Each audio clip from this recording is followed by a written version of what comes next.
임종국 선생님은 작가 이상의 매력에 빠져서 이상을 연구하였고 문학평론가로 알려지게 됩니다. 그런데 자료 수집 과정에서 친일 작가들에 대해 알게 되었고 분노하며 친일 반민족행위자 연구를 하게 됩니다. 그런데 그에게 너무나도 낯익은 이름을 발견하게 됩니다. 임문호. 바로 아버지의 이름이었습니다.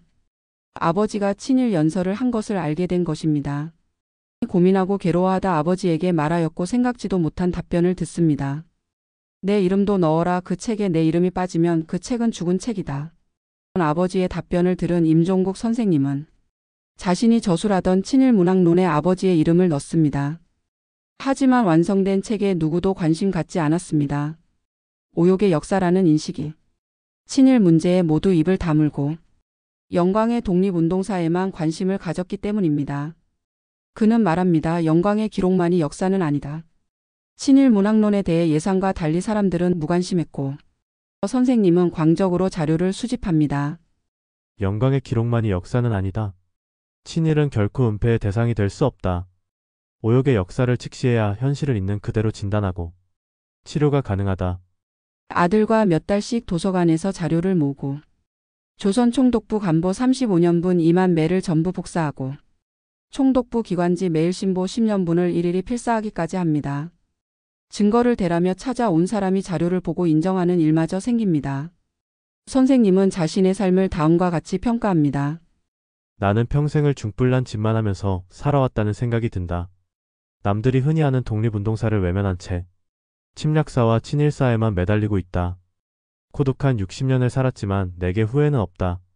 중불난 짓이었어도 누군가 했어야 할 일이었다면 내 산 자리가 허망했던 것만은 아니라는 생각이 든다. 임종국 선생님은 친일 문학론의 결론의 지조를 지킨 작가들을 다음과 같이 소개합니다.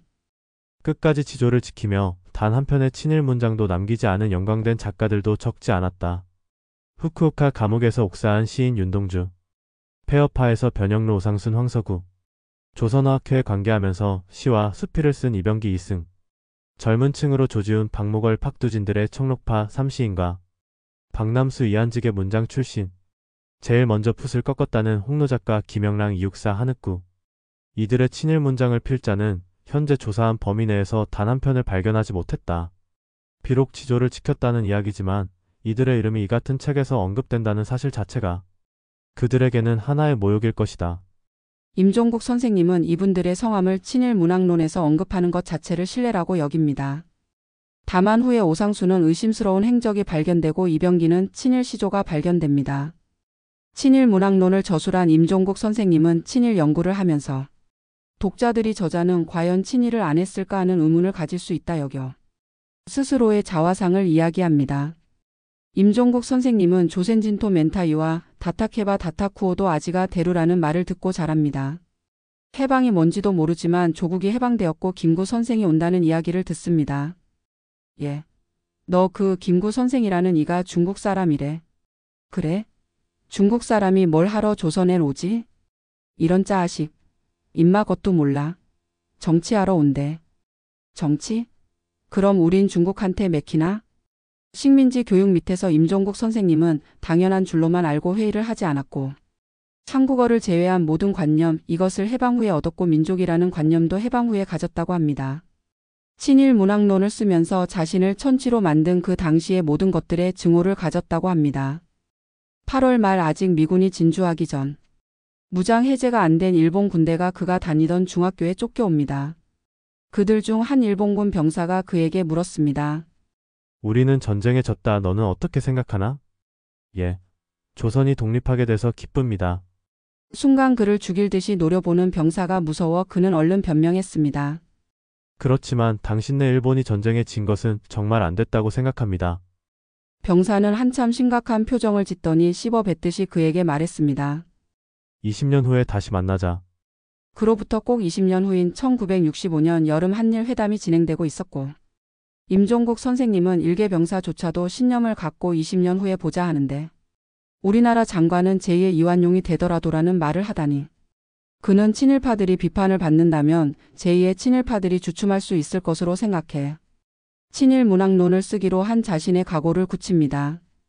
친일 문학론이라니 문학으로 한일 친선을 하자는 책이냐? 대학생들의 냉담한 반응과 함께 친일 문학론은 판매되지 않습니다. 초판 1,500부를 다 파는데 13년이 걸렸고 그중 1,000부는 일본에서 연구를 위해 사갑니다. 국내 500부 중 7부는 중앙정보부에서 사갑니다. 친일은 오욕의 역사여서 건드리고 싶지 않다는 은폐론. 당사자나 유족의 체면을 위해 덮어두었으면 하는 인정론.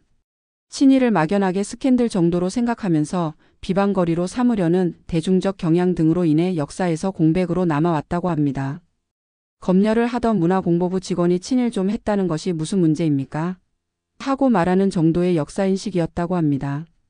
하지만 감옥에 있던 통일운동가 백기환 선생이 친일 문학론을 감옥에 있던 동료들에게 소개하면서 책이 보급되기 시작하고 책을 읽은 사람들은 충격과 함께 그동안 속고만 살았다는 생각에 식음을 전폐하기도 했다고 합니다.